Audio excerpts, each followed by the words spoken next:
My name is Ben, and I have two daughters, Lila and Esme. And I remember pretty vividly the day we brought our first child, Lila, home from the hospital.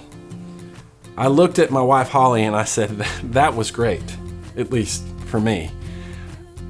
What do we do with her now?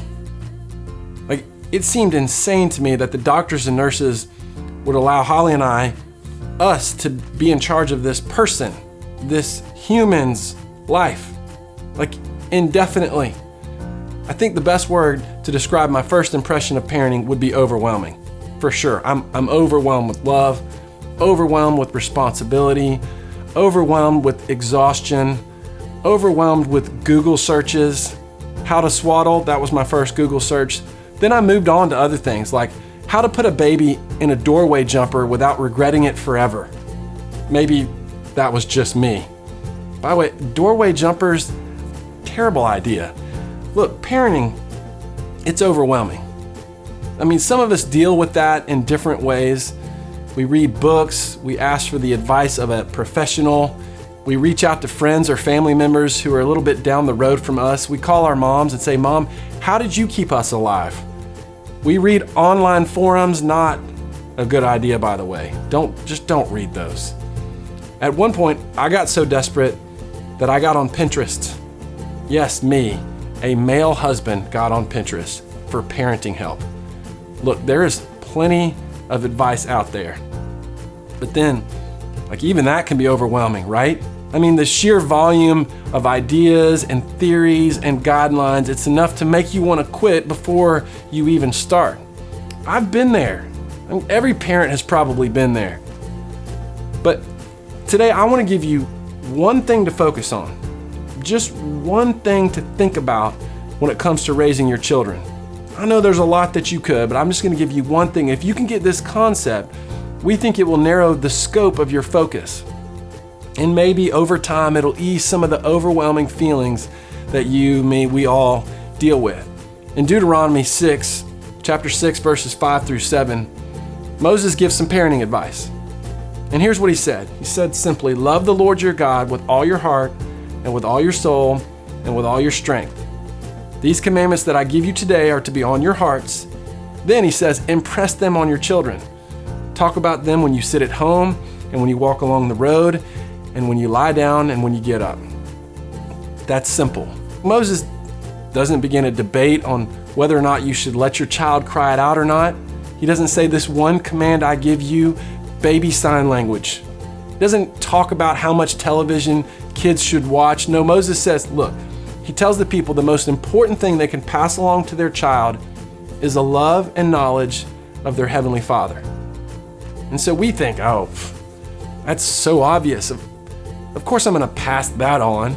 But it's easy, isn't it, to get caught up in all the day-to-day tasks involved with parenting. And it's so easy to lose sight of this simple truth. Outside of them knowing they are loved, nothing is more important than your child's faith.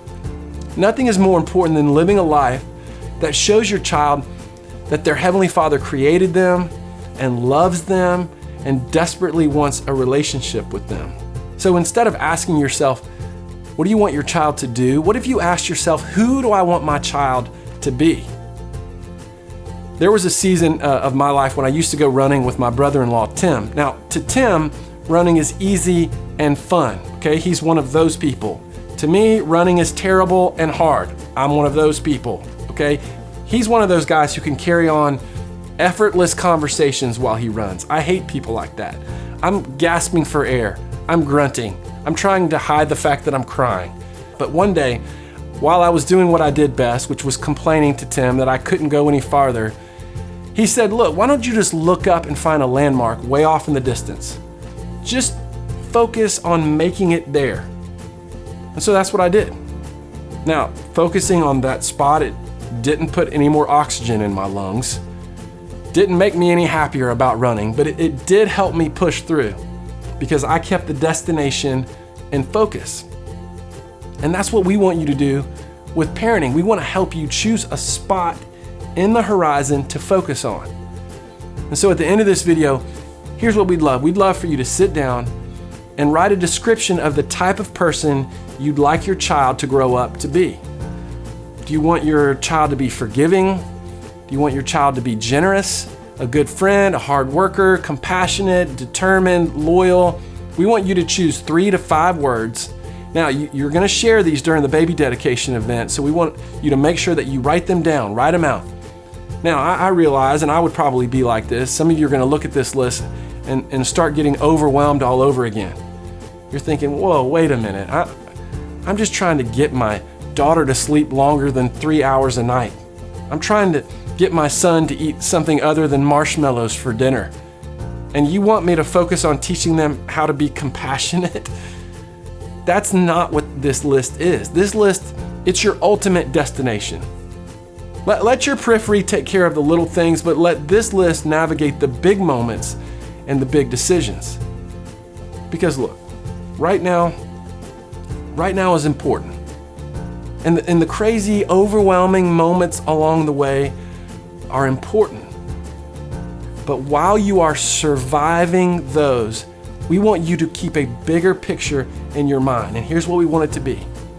The person that your amazing son or daughter can become. Focus on that.